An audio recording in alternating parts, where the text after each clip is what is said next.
இன்னொன்று சொன்னால் நம்ப மாட்டீங்க. முருகனுடைய பக்திக்குள்ள ஈடுபட ஈடுபட ஈடுபட நீங்கள் மனசில் நினைக்கிறீங்கல்ல.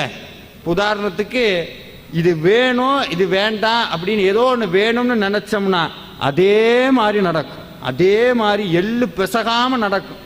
என்ன நினைக்கிறோமோ அது நடக்கும். தப்பி தவிர ஏன்னா சபிச்சு விட்டோம்னு வைங்க, யாரையாவது சபிச்சிட்டோம். ஆனால் முருகடியார்கள் யாரையும் சபிக்கக்கூடாது. நமக்கு எதிரியாகவே இருந்தாலும் என்ன செய்யக்கூடாது? சபிக்கக்கூடாது. அது ஏன் சபிக்கக்கூடாதுன்னா, இது நாள் வரைக்கும் நீங்கள் பூஜை பண்ணி ஒரு பலனை சேர்த்து வச்சிருக்கீங்கல்ல, சபிச்சா அத்தனையும் போயிடும். ஆனால் அது நடந்துடும் அவனுக்கு.